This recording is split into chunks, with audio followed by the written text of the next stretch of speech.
오늘 말씀은 빌립보서 2장 18절입니다. 이와 같이 너희도 기뻐하고 나와 함께 기뻐하라. 이와 같이 너희도 기뻐하고 나와 함께 기뻐하라. 아멘. 사도 바울은 빌립보 성도들의 믿음에서 나오는 삶의 예배를 높이 평가하고 있습니다. 그리고 그들의 섬김과 헌신도 높이 평가하고 있습니다. 여기에 그치지 않습니다. 사도 바울은 자신의 순교를 빌립보 성도들의 예배와 섬김, 헌신 위에 덧입혀지기를 간절히 소원하고 있습니다. 그런데 순교는 그리스도를 위해, 그리스도의 복음을 위해 죽는 것입니다. 무슨 불법을 행해서 그런 것이 아니었습니다. 그리고 순교를 알아야 될 것은요, 그 죽음은 처절합니다. 고상하지 않습니다. 예수님께서 십자가에 못 박혀 죽으신 것처럼 사형수에게 그렇게 고상한 배려를 하지 않습니다. 무시와 경멸과 조롱입니다. 그리고 잔인한 방법으로 목숨을 빼앗습니다. 십자가형, 발가벗깁니다. 모든 수모를 겪게 하고 못을 박아서 서서히 죽게 하는 최고의 고통을 주는 사형 제도입니다. 단도대형이 있고요, 화형 등 다양한 것이 있습니다. 많은 믿음의 선진들은 동물에게 당하는 그런 죽음도 수없이 맞이했습니다. 사도 바울은 사탄마귀의 형포, 세상의 형포, 죽음의 형포에 굴하지 않았습니다. 오히려 더 강해졌습니다. 지금까지 걸어온 길이 그런 길이었습니다. 디모데후서 4장 7절, 나는 선한 싸움을 싸우고 나의 달려갈 길을 마치고 믿음을 지켰으니. 이런 고백은 아무나 할 수 없습니다. 후회할 것이 없고 부끄러움 없이 복음에 헌신한 사람만이 고백할 수 있을 것입니다. 그리고 사도 바울에게는 선한 싸움과 달려갈 길 마치고 또 믿음을 지켰다고 했습니다. 그리고 마지막 한 가지, 지금 목숨이 붙어 있습니다. 목숨이 붙어 있는 그 생명조차도 순교로서 자기를 드리기를 원하고 있습니다. 남은 것이 이제 순교만 남았습니다. 사도 바울은 이것을 기뻐했습니다. 이 상황 가운데서 기뻐했다고 이렇게 고백했고요. 또 빌립보 성도들에게 함께 기뻐할 것을 권면하고 있습니다. 가식이 아닙니다. 이미 빌립보서 1장에서 순교에 대한 자신의 마음을 토로했습니다. 빌립보서 1장 21절에서 23절, 이는 내게 사는 것이 그리스도니 죽는 것도 유익함이라. 그러나 만일 육신으로 사는 이것이 내일의 열매일진데 무엇을 택해야 하는지 나는 알지 못하노라.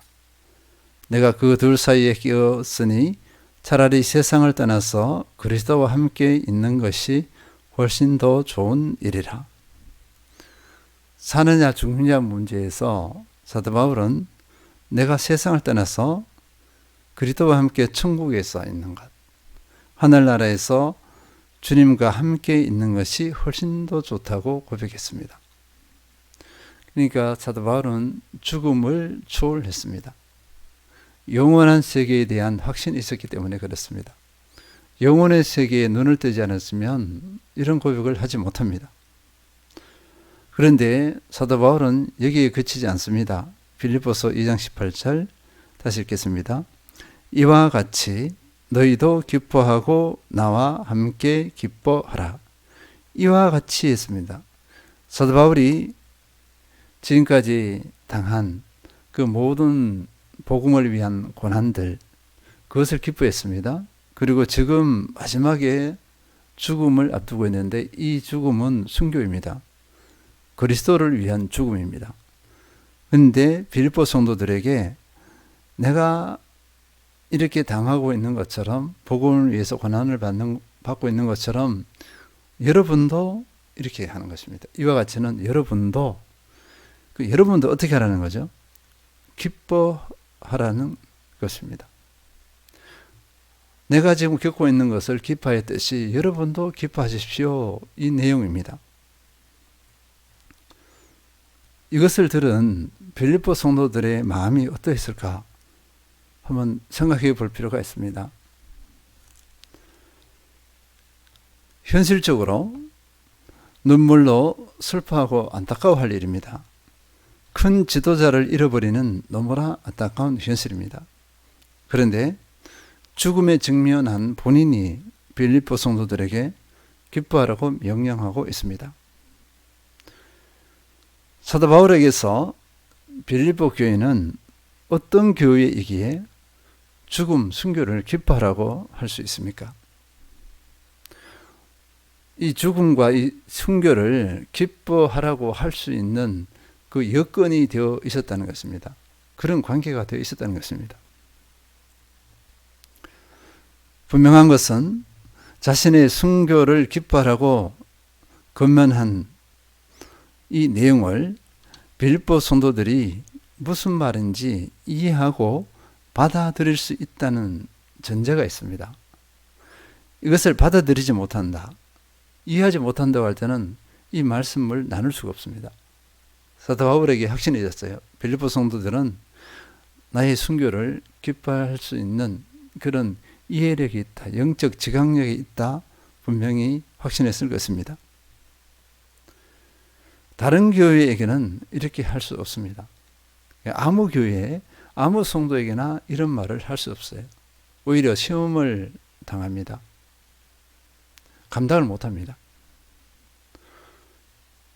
그래서 빌립보 교회를 잠깐 살펴보도록 하겠습니다. 빌립보 교회는 먼저 바울의 복음을 진정으로 그리고 기쁨으로 받아들이고 삶이 바뀐 교회입니다. 복음을 받아들이고서 이들에게 영적인 세계가 열리기 시작했어요. 그리고 발과 마음을 같이 합니다. 비전을 같이 합니다. 뜻을 같이 했습니다. 사도 바울이 거리낌 없이 선교비를 받을 수 있는 유일한 교회였습니다. 사도 바울이 왜 그렇게 받을 수 있었냐 이것입니다. 서로 신뢰관계가 충분히 형성되었기 때문입니다. 이 신뢰관계는 마음을 같이 하고 뜻을 같이 하고 비전을 같이 할 때 가능합니다. 마음이 다를 때는 신뢰관계를 형성할 수 없습니다. 사도 바울의 복음을 위한 수고를 빌립보 교회의 성도들은 잘 알고 있습니다. 동역자로서 함께 이 복음에 참여했습니다. 사도 바울의 매임, 사도 바울이 고난받는 것 또는 감옥에 갇혀 있는 것들이 오히려 빌립보 성도들에게는 격려가 되었습니다. 그래서 이들도 복음에 동참을 하는데 사도 바울을 위한 여러 재정적인 지원도 있었지만 이들도 복음을 담대하게 전했습니다. 복음을 기뻐했습니다. 빌립보 교회 성도들은 복음을 위한 고난의 의미를 알고 있었다는 것입니다. 그리고 사도 바울의 마음에 항상 빌립보 교회가 있습니다. 상호 소통이에요. 상호 소통과 상호 신뢰입니다. 빌립보서 1장 7절 내가 너희 무리를 위하여 이와 같이 생각하는 것이 마땅하니 이는 너희가 내 마음에 있음이며 나의 매임과 복음을 변명함과 확정함에 너희가 다 나와 함께 은혜에 참여한 자가 됨이라. 너희가 내 마음에 있음이며 나의 매임과 복음을 위한 변명함과 확정함에 너희가 다 나와 함께 은혜에 참여한 자가 됨이라. 우리가 이미 이 구절에 대해서 세세하게 다 나누었습니다. 이 한 구절이 종합적으로 다 설명해 주고 있습니다. 빌립보 성도들의 상태, 바울의 마음, 이렇게 서로 관계를 분명하게 설명해 주고 있습니다. 사도 바울이 빌립보 성도들에게 나의 순교를 기뻐하라는 그런 구체적인 의미는 무엇인가를 또 살펴보도록 하겠습니다. 첫째 보겠습니다.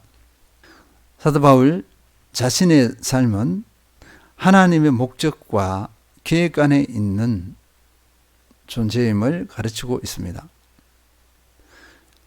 감옥행, 여러 고난들, 순교 모두 하나님의 목적과 하나님의 계획 안에 있다는 것입니다. 그러니 나는 기뻐합니다. 이렇게 고백했습니다. 그러니 여러분도 기뻐하십시오.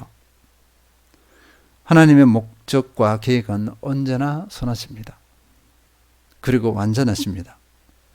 여러분을 향하신 목적과 계획도 언제나 선하십니다. 그리고 완전하십니다. 그러니 기뻐하십시오. 우리에게서 정말 중요한 마음의 태도는요, 하나님의 나를 향하신 목적과 계획이 있다는 것, 이것에 대한 확신이 필요하고, 두 번째는 하나님의 나를 향하신 목적과 계획이 언제나 선하다. 그리고 세 번째는 이 목적과 계획이 완전하다. 이런 믿음과 확신을 가져야 합니다. 이 확신은요, 하나님과의 관계를 견고히 하고 든든하게 합니다. 어떤 것도 끊을 수 없습니다. 이런 마음과 태도를 가지고 있는데 어떻게 하나님과 나의 관계를 무엇이 끊을 수 있겠습니까? 두 번째는요, 나는 하나님을 신뢰하기에 내게 닥쳐진 상황과 환경을 기뻐하며 모든 것을 맡기고 의지합니다. 기뻐하라는 것은 이런 의미가 있습니다. 하나님을 신뢰합니다.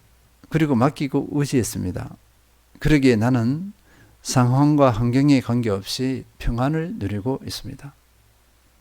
여러분도 이렇게 하십시오. 여러분도 하나님을 온전히 신뢰하고 상황과 환경에 눌리지 마십시오.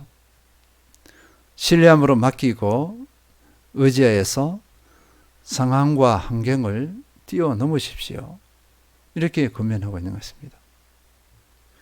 세 번째는요, 복음을 위한 고난을 받을 자격이 있어서 하나님께서 허용하는 것입니다. 그러니 기뻐하십시오.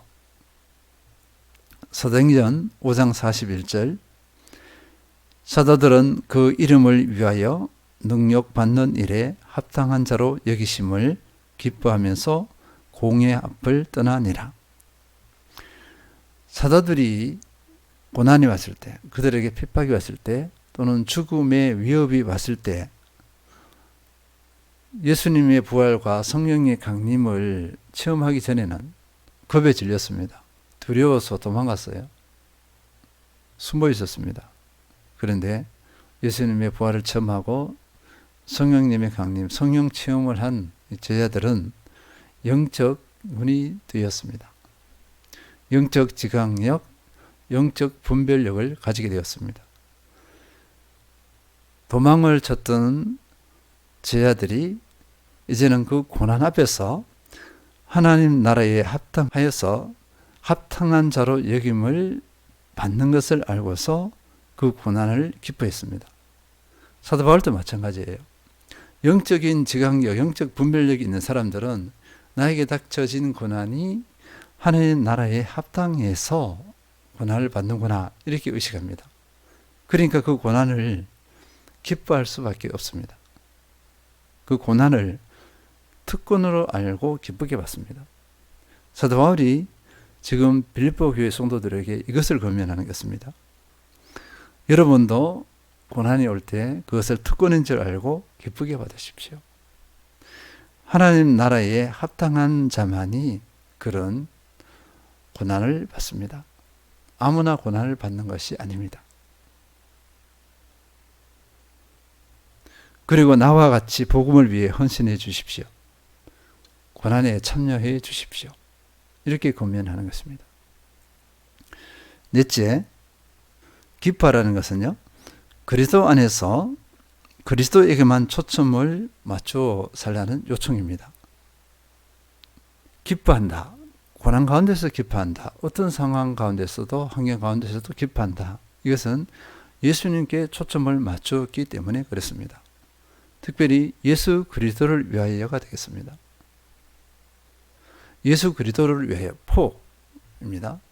그리고 예수 그리스도께 초점을 맞췄다는 것은 예수 그리스도를 위하여 뿐만 아니라 예수 그리스도와 함께도 포함됩니다.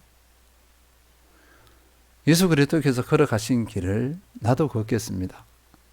예수 그리스도와 함께 그 길을 걷겠습니다. 예수 그리스도께서 걸어가신 그 길을, 십자가의 길을 나도 쫓겠습니다 하는 그런 의미가 있습니다. 예수 그리스도께 초점 맞췄다는 것은 위하여 뿐만 아니라 함께. 그리고 또 하나는요, 바이입니다. 바이라는 게 뭐냐면 예수 그리스도에 의하여, 예수 그리스도에 의하여 내 삶이 형성되는 것까지 의미합니다. 내 스스로 내 삶을 형성하는 것이 아니에요. 이것은 예수 그리스도께 초점이 맞춰진 것이 아닙니다.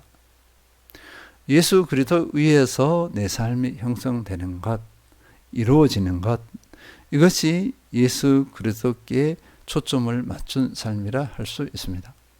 사도 바울은 기뻐하라는 그 권면 안에 이러한 의미가 있음을 분명히 보여주고 있습니다. 정리하겠습니다. 내 삶의 형편이 어떠하든지 기뻐할 수 있는 것은 하나님의 택한 백성만이, 하나님께서 택한 백성만이 누리는 특권입니다. 기뻐할 만한 충분한 이유가 있기 때문입니다. 그러나 모두 이 은혜를 누릴 수 없습니다. 영적 분별력, 영적 지각력이 있는 사람만이 누립니다. 우리는 날마다 주님과의 깊은 교제 가운데로 나아가야 할 것입니다. 전인격적인 교제로 나아가야 할 것입니다. 말씀과 기도의 깊이를 더해야 할 것입니다. 매 순간 주님의 뜻을 묻고 또 음성을 들으며 영혼의 기쁨과 영혼의 만족을 누려야 할 것입니다.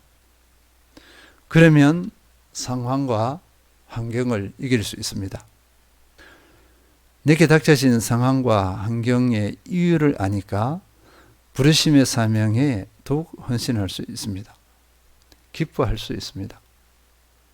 사도 바울처럼 어떤 역경의 상황에 있어도 이유를 알고 온전히 기뻐하는 모든 성도님들 되시길 축원드립니다.